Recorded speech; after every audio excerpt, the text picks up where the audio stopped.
네, 송구영 신예배 오신 여러분들을 환영하고 또 축복합니다. 우리 저희 교회는 시편 29편에 있는 여호와의 소리라는 주제를 가지고 지금까지 왔습니다. 저 개인적으로는 창세기에 등장하는 요셉에 대한 말씀도 참 은혜를 많이 받았고요. 또 요한계시록에 등장하는 예배를 함께 성경을 보면서 또 찾아보면서 또 많은 은혜를 누렸습니다. 얼마나 감사한지 모르겠습니다. 제가 오늘 국민일보를 보니까요. 올 한 해 우리나라 교인들이 가장 많이 암송한 구절이 빌립보서 4장 6절이라고 합니다. 여러분 잘 아시죠? 아무것도 염려하지 말고 다만 모든 일에 기도와 간구로 너희 구할 것을 감사함으로 하나님께 아뢰라. 이 말씀인데 지난 5년 동안 이 말씀이 우리 나라 교인들이 가장 많이 암송하고 그리고 사랑했던 말씀이라고 합니다. 그렇게 생각을 해보면 한편으로는 참 우리가 염려할 것이 많은 시대를 살아가고 있구나 하는 생각도 들고요. 또 한편으로는 기도할 제목들이 참 많은 시대를 살아간다 하는 생각도 하게 됩니다. 여러분 올해도 참 수고가 많으셨습니다. 옆에 분과 이렇게 인사를 하겠습니다. 올해도 잘 버티셨습니다. 이렇게 한번 인사해 보겠습니다. 네. 네. 또 한번 인사하겠습니다. 당신 때문에 행복합니다. 이렇게 또 인사해 보겠습니다. 당신 때문에 행복합니다. 여러분 이제 2022년 이민년이죠. 이민년 새해가 다가오고 있습니다. 이민년 새해 우리 교회에게 주시는 말씀은 스가랴서 10장 1절 말씀인데요. 여호와께 비를 구하라입니다. 같이 한번 해보겠습니다. 여호와께 비를 구하라. 네, 다시 한번 해보겠습니다. 여호와께 비를 구하라. 저는 오늘 송구영신 예배 때 이 말씀을 나누기를 원하는데요. 이 말씀을 나누기 전에 몇 가지 좀 안내를 좀 해드리겠습니다. 첫 번째 안내는 내년도 주일 설교 본문 말씀인데요. 내년도 주일 설교는 열왕기 하를 가지고 함께 나누려고 생각을 하고 있습니다. 여러분들께서 그래서 아시는 것처럼 열왕기는 굉장히 이스라엘 역사에 대해서 이야기하고 있기 때문에 좀 기본적인 배경에 대한 지식이 좀 필요합니다. 그래서 여러분들께서 시간이 되는 대로 이 열왕기서를 좀 읽고 오시면 주일날 말씀 함께 나눌 때에 도움이 되겠습니다. 두 번째는 내년도 상반기 사역을 안내를 잠깐 해드리면요.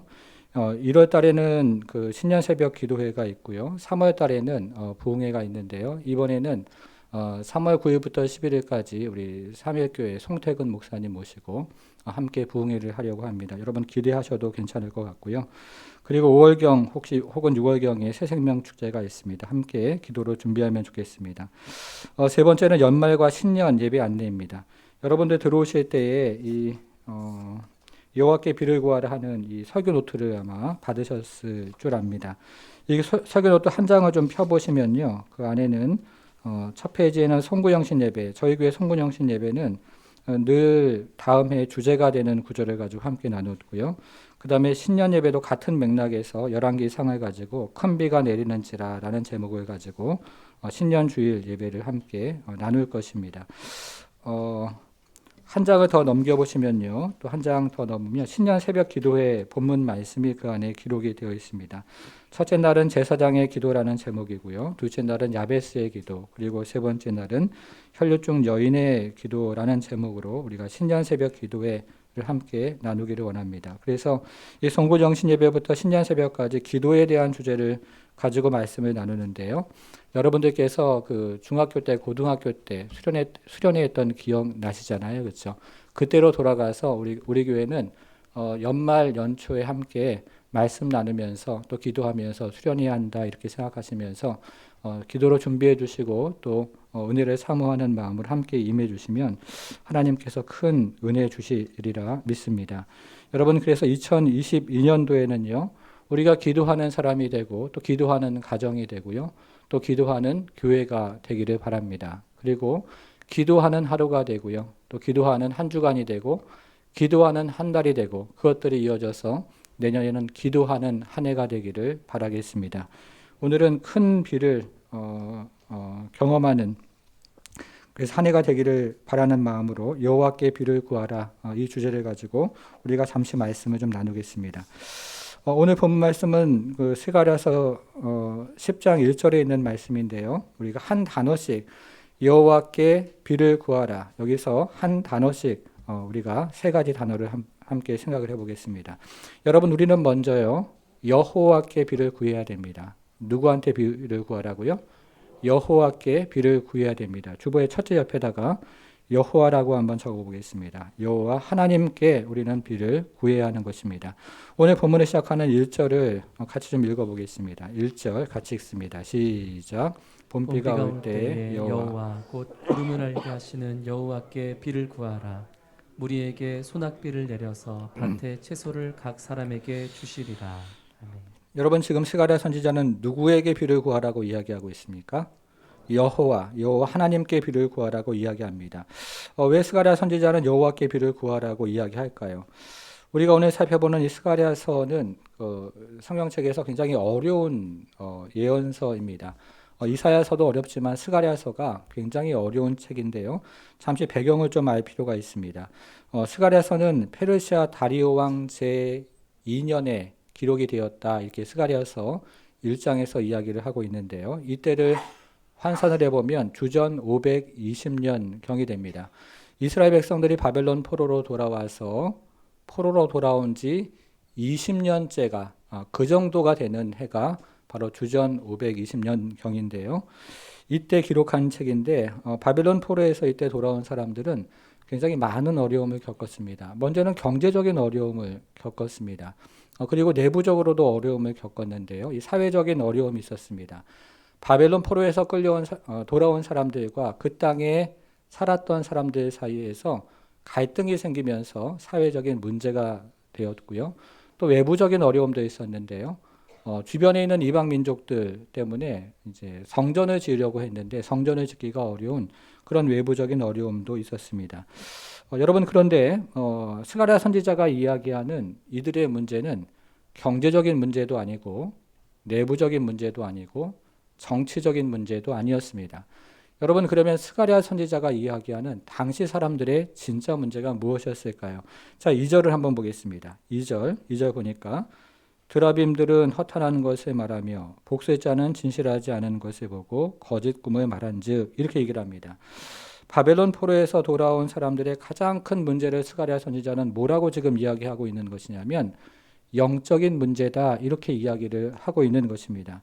당시 바벨론 포로에서 돌아온 사람들은 제대로 된 직업을 가질 수가 없었기 때문에 대부분의 사람들이 농사를 지었습니다. 그래서 바벨론 포로에서 돌아온 사람들은요 하나님께 비를 구하는 것이 가장 큰 관심사였습니다. 그런데 실제로 이들이 하나님께 비를 구하지 않고 우리가 지금 읽었던 2절의 말씀처럼 드라빔이라는 우상을 세워놓고서 거기다 비를 구하고 또 점을 치는 복술자들에게 가서 돈을 주고 또 비를 구하는 그런 일들이 성행했다 하는 것입니다. 여호와께 비를 구하지 않고 드라빔과 그리고 우상을 섬기는 그런 복술자들에게 비를 구했던 것입니다. 성도 여러분, 여러분들은 오늘날 우리가 살아가는 이 사회의 가장 큰 문제가 무엇이라고 생각을 하십니까? 이제 연말이 되면 이제 10대 뉴스 이런 것들이 정리가 돼서 나오는데요. 아마 대부분의 사람들은 우리가 사는 사회의 가장 큰 문제를 경제의 문제라고 이야기를 하는 것 같습니다. 또 어떤 사람들은 진보와 보수가 갈라져서 서로 통합하지 않는 문제를 이야기하는 사람들도 있습니다. 또 어떤 사람들은 주변 열광에 우리가 둘러싸여 있어서 외교적인 문제가 가장 큰 문제라고 이야기하기도 합니다. 여러분 그런데 성경에서 오늘 본문에서 이야기하는 우리의 가장 큰 문제는요. 경제적인 문제도 아니고 또 사회적인 문제도 아니고 정치적인 문제가 아닙니다. 우리가 해결해야 되는 우리가 집중해야 되는 가장 큰 문제는요. 바로 영적인 문제라는 것입니다. 며칠 전에 그 미래학자로 세계적인 명성을 얻고 있는 유발 하라리의 스승인 마틴 반 크레베트라는 히브리대 역사학 교수가 썼던 예측의 역사라는 책이 우리나라에서 출간이 돼서 나왔습니다. 이 책은 우리가 누구나 미래를 알고 싶다 하는 그 전제를 가지고 기술이 된 책입니다. 내일 비가 올지 눈이 올지 맑을지 궁금하잖아요. 그리고 내년에 경제가 어떻게 될지도 우리는 궁금하고 또 이 지긋지긋한 코로나 팬데믹이 언제 끝나게 될지 그것도 궁금합니다. 또 내년에는 대선이 있는데 누가 대통령이 될지 그것도 우리가 참 궁금합니다. 그래서 우리는 안정된 미래를 위해서 오늘날에도 이 드라빔과 복술자에게 우리의 안전 미래를 위해서 묻고 또 의지하는데 뭐 예를 들면 오늘날의 드라빔, 그리고 복술자에 해당하는 경제 전문가라든가, 그리고 AI에게 우리의 미래를 묻고 우리의 미래를 맡기는 그런 시대가 되었다는 것입니다. 우리의 시대도 곰곰이 생각을 해보면요, 여호와께 비를 구하지 않고 이 시대의 드라빔과 또 이 시대의 복술자를 찾아가서 우리의 미래를 묻고 그리고 우리의 미래를 의지하는 그런 시대를 우리가 살아가고 있다는 것입니다. 여러분, 그런데 우리가 여호와께 비를 구하지 않으면 결국 어떻게 되는 줄 아십니까? 2절을 조금만 더 보겠습니다. 2절 보니까요, 드라빔은들은 허탄한 것을 말하며 복술자는 진실하지 않은 것을 보고 거짓 꿈을 말한즉, 한번 보셔요. 위로가 어떻게 된다고 합니까? 헛되다고 합니다. 백성들이 또 어떻게 합니까? 양같이 유리합니다. 목자가 없으므로 어떻게 됩니까? 공고를 당합니다. 여러분, 여호와께 비를 구하지 않는 사회의 모습입니다. 그 사회는 위로가 없습니다. 진정한 위로가 사라지는 그런 사회라는 뜻입니다. 그리고 그 사회는요, 양같이 유리합니다. 사람들이 뾰족뾰족해져서 서로 찌르고 하면서 서로 갈 길을 잃어버리고 유리하는 사회가 된다는 뜻이겠죠. 그리고 세 번째는 곤고한 사회가 된다는 뜻입니다. 마음 가운데 채워지는 것이 없이 목자가 없는 양같이 곤고하게 인생을 살아가는 것이 바로 여호와를 잃어버린 사회요, 여호와를 잃어버린 세상이라는 것입니다. 이것이 코로나 시대를 살아가는 우리의 모습이요, 또 이 세상의 모습이 아닌가 하는 생각을 합니다. 여러분, 그러면 오늘날을 살아가는 그리스도인 우리들은 어떻게 해야 될까요? 아마존의 창업자 베이존스는 이런 말을 했습니다. 한번 들어보셔요. 사람들은 나에게 5년 후나 10년 후에 무엇이 변할 것인가를 묻지만 무엇이 변하지 않을 것인가를 묻지는 않습니다. 그러나 사업의 전략이나 인생의 전략은 변하는 것에 토대를 두는 것이 아니라 변하지 않는 것에 토대를 두어야 합니다. 이런 말을 했습니다. 우리가 무엇이 변할 것인가를 묻는 것도 중요하지만, 그러나 더 중요한 것이 무엇이 변하지 않을 것인가 하는 것을 묻는 것이 더 중요하다는 것입니다. 여러분, 산에서 길을 잃어버릴 때요, 주변에 있는 나무를 기준으로 삼으면 길을 찾을 수가 없습니다. 산에서 길을 잃어버릴 때는요, 가장 높은 곳에 올라가서 주변을 바라보면 길이 보이기를 시작합니다. 바다에서도 마찬가지인데요. 바다에서 방향을 잃어버릴 때 지나가는 배들의 불빛을 기준으로 삼으면 방향을 찾을 수가 없습니다. 바다에서 길을 잃어버릴 때는요, 하늘에 있는 북두칠성을 기준으로 삼아야 방향을 다시 찾을 수가 있다고 합니다. 우리는 변화하는 세상에서 변화하지 않는 것을 기준으로 삼아야 길을 잃지 않고 방향을 잃지 않는다는 뜻입니다. 여러분, 그러면 변하지 않는 분은 누구일까요? 누구입니까? 여호와 하나님이시죠. 그래서 우리는 여호와 하나님께 구해야 하는 것입니다. 세상에 구하기 이전에, 사람에게 구하기 이전에, 그리고 세상과 사회를 바라보기 이전에 여호와 하나님께 구해야 하는 것입니다. 새해에는 여호와 하나님께 구하는 성도가 되기를 바랍니다. 지금까지도 여호와 하나님께 구해왔지만, 그러나 새해에는 더욱더 우리가 여호와 하나님 앞에 나가서 구할 때 하나님께서 우리의 인생의 방향을 인도해 주시고 우리의 인생의 길을 인도해 주셔서 우리가 헤매지 않고 곤고한 인생 되지 않고 하나님께서 채워주시는 그런 은혜를 경험하는 인생이 되기를 축복합니다. 여러분, 두 번째는요, 우리가 여호와께 비를 구해야 하는 것입니다. 비를 구해야 합니다. 둘째 옆에다가는 비라고 한번 적어보겠습니다. 비를 간단하게 이야기를 하면 필요를 구하는 것입니다. 문자 그대로 필요를 구하는 것입니다. 우리가 주일날에 다시 이 비가 무엇인가를 조금 더 살펴보기를 원하는데요. 열왕기상 18장을 보면 불을 하나님께서 내려주시는 것도 있고요. 그리고 비를 내려주시는 것도 있는데, 불을 내려주실 때는 사람의 심령이 변합니다. 근데 비를 내려주실 때는 사람들의 필요가 채워집니다. 하늘에서 불이 내려오고 하늘에서 비가 내려오는 그런 은혜를 경험하는 것입니다. 여러분, 당시 바벨론 포로에서 돌아온 사람들의 형편은 어땠을까요? 지도를 하나 한번 보겠습니다. 화면으로 지도를 한번 보겠습니다. 화면으로 지도를 한번 보시면 그 점선으로 되어 있는데, 이게 잘 보일지 모르겠습니다. 점선으로 되어 있는데 그 안에 예후드라는 말이 쓰여져 있습니다. 우리가 조금 이 단어도 좀 생소하고 좀 지형도 좀 생소한데요. 바벨론 포로로 끌려가서 70년을 있다가 돌아왔을 때는 페르시아의 하나의 속국이 되어 있는 형태입니다. 그래서 땅이 많이 축소가 되었는데요. 지금 바벨론 포로로 끌려왔던 사람들이 살았던 그 땅을 예후드라고 그렇게 이야기를 하는 것입니다. 이 땅의 크기가 크지가 않습니다. 남북으로는요 55km 정도가 되고요. 동서로는 기껏해야 65km 정도가 되는 매우 작은 땅인데 우리가 오늘 살펴보고 있는 이 스가랴 선지자가 활동했던 지역이 바로 이 지역이고 그리고 바벨론 포로로 끌려갔던 사람들이 돌아와서 생활했던 곳이 바로 이곳이고 그리고 스가랴 선지자가 메시지를 전했던 것이 바로 이 지역입니다. 바로 이 지역인데요. 당시 바벨론 포로에서 돌아왔던 사람들의 가장 큰 관심사가 무엇이었냐면 하늘에서 내리는 비였습니다. 왜 그랬을까요? 그들에게는 변변한 직업이 없었기 때문에 대부분의 사람들이 농사를 지었고 그렇기 때문에 이 사람들의 가장 큰 관심사는 하늘에서 내리는 비였습니다. 그래서 스가랴 선지자는 비를 구하라. 여호와께 비를 구하라.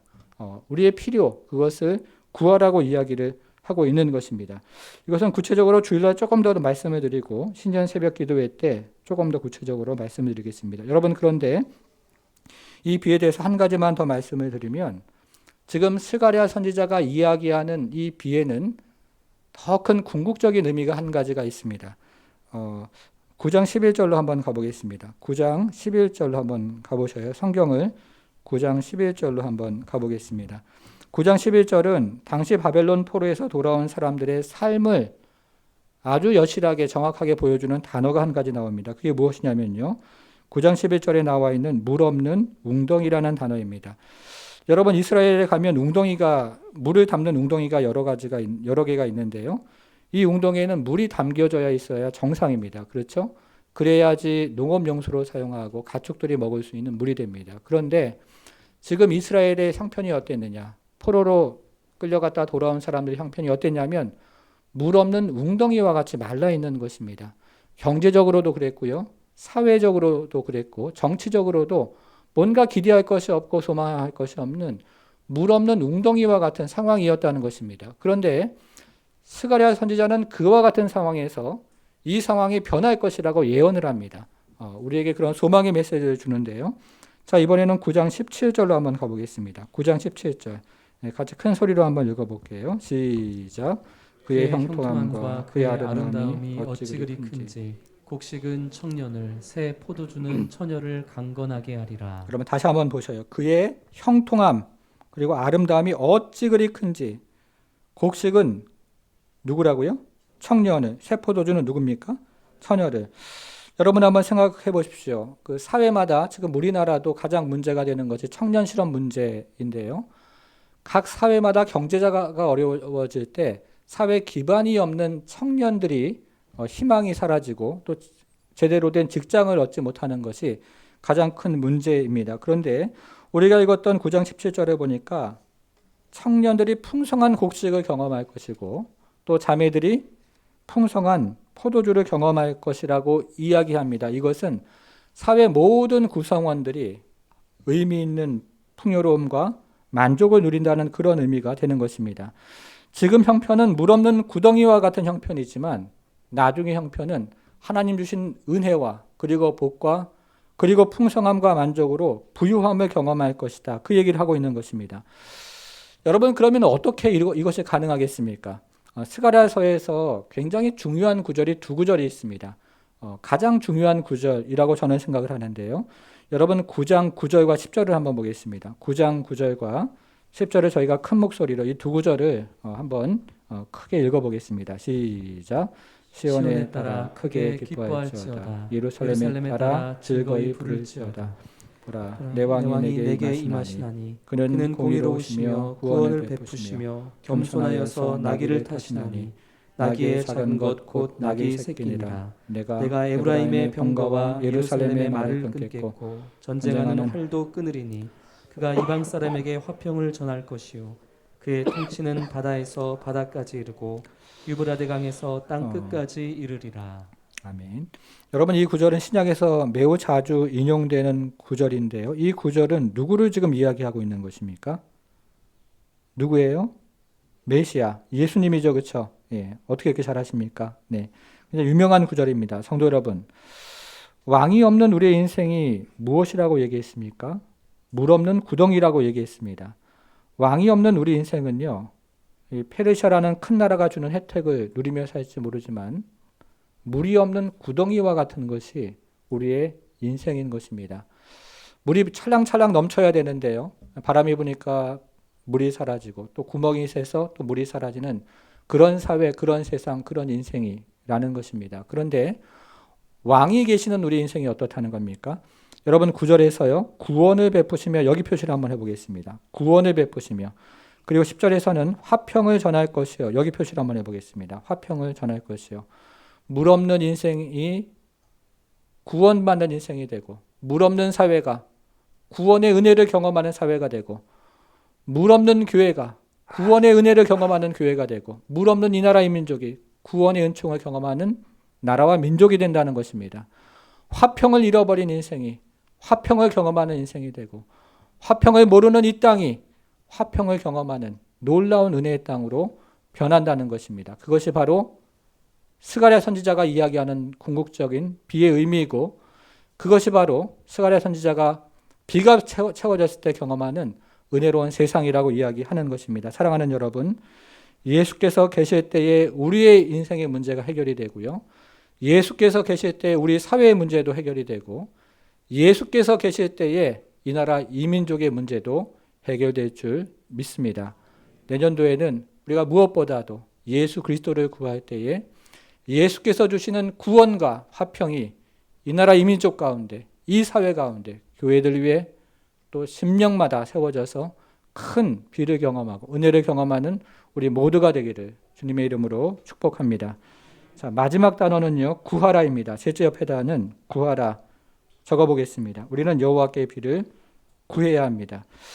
여러분 우리가 여호와께 비를 구할 때 어떤 일이 일어날까요? 자, 10장 6절로 가보겠습니다. 성경을 한 장 뒤로 넘겨서요.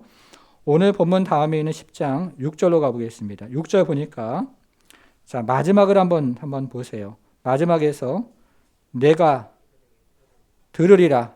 여기 표시를 한번 해보겠습니다. 10장 6절 마지막을 보니까요. 내가 들으리라. 자, 1절에서 뭐라고 했습니까? 여호와께 비를 구하라 이렇게 말을 했습니다. 구하는 자에게 하나님께서 어떻게 지금 말씀을 하고 계시냐면요. 내가 뭐라고요? 들으리라. 자, 구하는 자에게 하나님께서 어떤 응답을 주신다고요? 내가 들으리라. 내가 들으리라. 하나님께서 듣겠다고 지금 말씀을 하고 계십니다. 우리가 기도할 때 하나님께서 어떻게 하신다고요?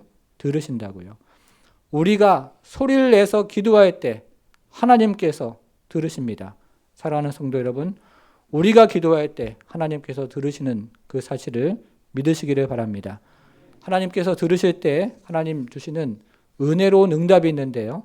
그 은혜로운 응답이 우리가 읽은 6절부터 12절까지 그 사이에 가득 들어 있습니다. 나중에 여러분 돌아가셔서 한번 읽어보시는데 여기서는 한 가지만 좀 생각을 해보겠습니다. 여러분 6절을 다시 한번 보시면요. 6절에서 견고하게 하며 이 말을 한번 찾아보셔요. 견고하게 하며. 그리고 12절에서도 견고하게 하며 라는 말을 한번 찾아보겠습니다. 12절에서도 견고하게 하며 이 말을 한번 찾아보십시오.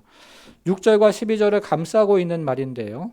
이 안에 여러 가지 은혜가 있지만 이 안에 있는 은혜들을 한마디로 이야기한다면 견고하게 하는 것입니다. 여호와께서 우리의 소리를 들으시고 우리에게 은혜를 베풀어 주시는데 그것이 바로 견고하게 되는 은혜라는 것입니다.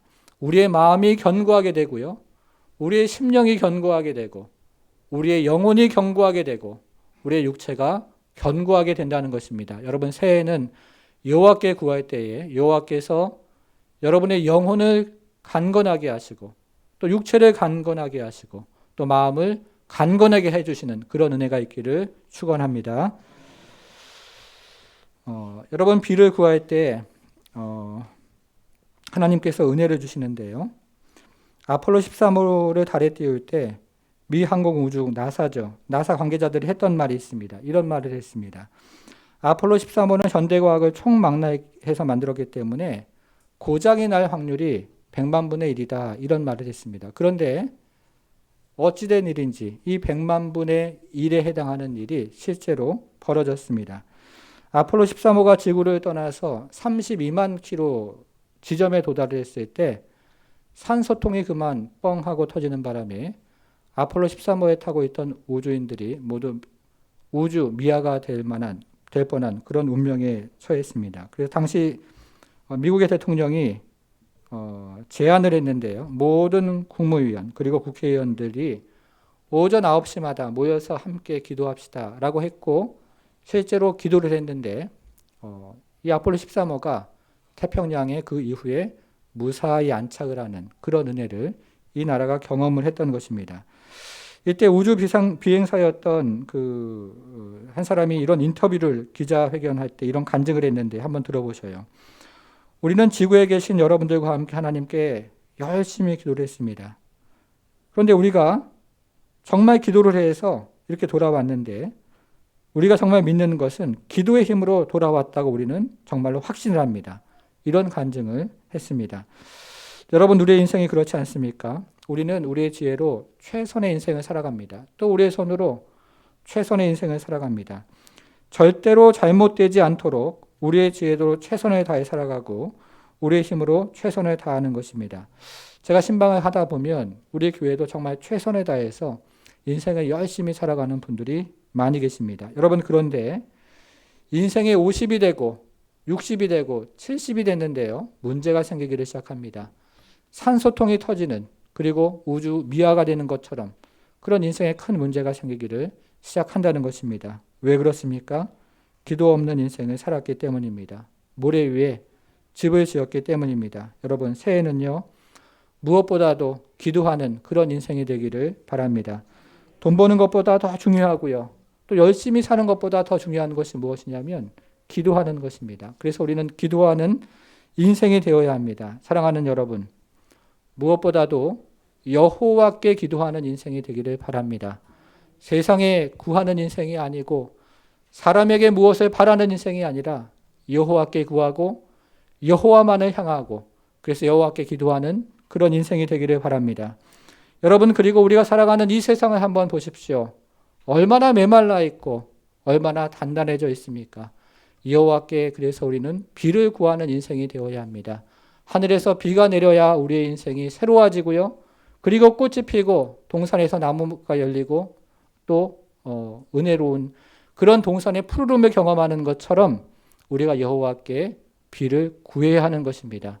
여호와께 비를 구하는 그런 인생이 되기를 바랍니다.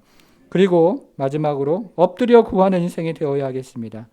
정말 우리 인생이 여호와 하나님께 달려있다는 것을 믿고요.